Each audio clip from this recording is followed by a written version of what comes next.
Cancer cells are defined by genomic instability, accumulating hundreds of somatic mutations. These genetic errors translate into aberrant protein sequences, creating novel peptides termed neoantigens. Unlike self-antigens, which often induce immune tolerance, neoantigens are recognized as truly non-self. This foreign signature makes them highly immunogenic, representing ideal targets for cytotoxic T-cell-mediated destruction. Personalized cancer vaccines exploit this specificity by mapping the unique mutational landscape of an individual patient's tumor. This tailored approach is designed to overcome the inherent heterogeneity and immune evasion mechanisms characteristic of advanced malignancies. Leveraging these unique markers allows the immune system to bypass established tolerance checkpoints, focusing the attack exclusively on malignant cells. The goal is generating a potent, specific T-cell response against the tumor's unique molecular fingerprint. Neoantigens originate primarily from non-synonymous point mutations, frameshift insertions or deletions, and gene fusions within the tumor genome. For a mutated peptide to function as a successful neoantigen, it must first be processed by the proteasome into short peptide fragments, typically 8 to 11 amino acids long. These fragments must then be transported from the cytosol into the endoplasmic reticulum lumen. This transport is mediated by the transporter associated with antigen processing complex. Inside the endoplasmic reticulum, the peptide must bind stably to Major Histocompatibility Complex Class I or Class II molecules. Stable binding is mandatory for the complex to traffic to the cell surface, enabling subsequent recognition by T lymphocytes. Failure at any step, including poor proteasomal cleavage or low binding affinity, prevents immunogenicity. Tumor-associated antigens are typically overexpressed self-proteins, which often leads to established central or peripheral immune tolerance. Neoantigens, conversely, are truly foreign peptides and effectively bypass these inherent tolerance mechanisms. The vast majority of neoantigens are unique to a single patient, reflecting the specific mutational history of that tumor. These are designated as private neoantigens.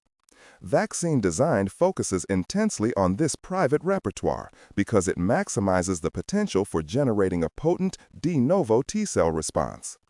Targeting private neoantigens minimizes the risk of inducing widespread autoimmunity against healthy tissues. Shared neoantigens, which are found across multiple patients, do exist but are significantly less common and generally represent less effective targets for personalized vaccine strategies. The personalized vaccine pipeline initiates with obtaining paired biopsies of tumor tissue and adjacent normal tissue. Whole exome sequencing is performed on both samples to identify all somatic mutations by computationally subtracting germline variants present in the normal tissue. Simultaneously, RNA sequencing is conducted on the tumor sample. RNA sequencing confirms that the identified mutated genes are actively transcribed and expressed within the malignant cells.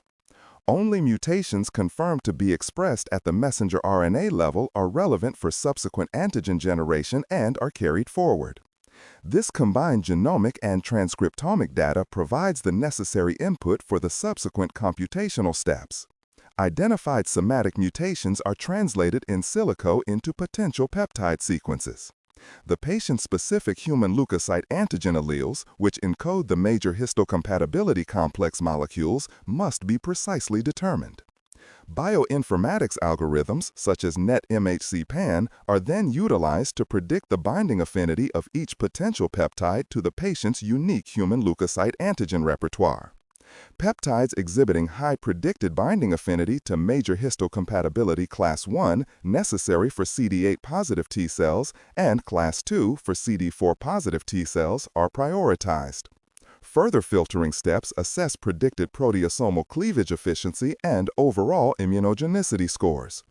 This rigorous selection process identifies the optimal set of typically 10 to 30 high-confidence neoantigens for final vaccine formulation. Selected neoantigens are synthesized using two primary platforms. Synthetic long peptides are chemically manufactured and typically contain 15 to 30 amino acids. Synthetic long peptides require uptake and processing by professional antigen-presenting cells before presentation. Alternatively, messenger RNA vaccines encode the selected neoantigens directly. The messenger RNA is encapsulated within lipid nanoparticles, which protect the nucleic acid from degradation and facilitate efficient uptake by antigen-presenting cells, particularly dendritic cells. Messenger RNA platforms offer significant advantages in rapid, scalable manufacturing and enable high-level transient expression of the target antigens directly within the host cell.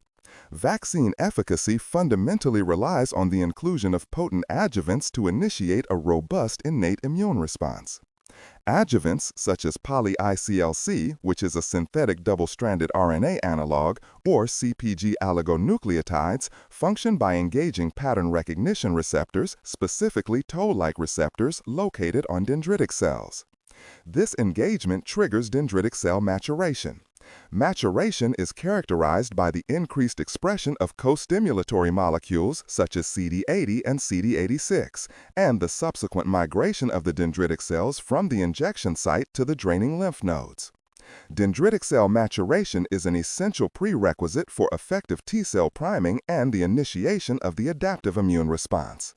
Upon reaching the draining lymph node, mature dendritic cells present the processed neoantigens naive T cells.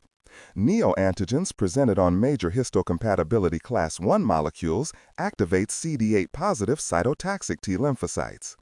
Simultaneously, neoantigens presented on major histocompatibility class 2 molecules activate CD4-positive helper T cells. These helper T cells provide crucial cytokine support and necessary co-stimulation signals required for full cytotoxic T lymphocyte activation and subsequent proliferation. Activated cytotoxic T lymphocytes undergo massive clonal expansion and subsequently traffic through the bloodstream to the tumor microenvironment. These highly specific effector cells recognize and efficiently lyse tumor cells that display the targeted neoantigens on their surface.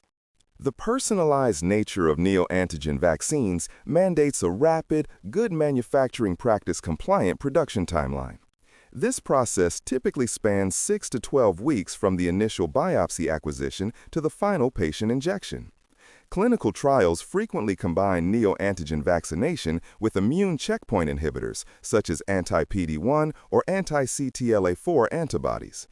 Immune checkpoint inhibitors function by blocking inhibitory signals that tumors utilize to suppress T-cell activity within the microenvironment. This combination strategy aims to maximize the number of tumor-specific T cells generated by the vaccine while simultaneously releasing the immunological brakes, thereby enhancing T cell function and infiltration at the tumor site. Current challenges focus on improving the accuracy of neoantigen prediction algorithms, particularly for major histocompatibility complex class 2 epitopes, which remain less characterized in class 1 epitopes. Tumor heterogeneity and immune editing mechanisms pose significant hurdles, as tumors can lose expression of targeted neoantigens under sustained immune pressure. Future research integrates advanced technologies like single-cell sequencing to better characterize the complex tumor microenvironment and identify subclonal neoantigens. Furthermore, liquid biopsy monitoring is being developed to non-invasively track the immune response kinetics and detect minimal residual disease following vaccination.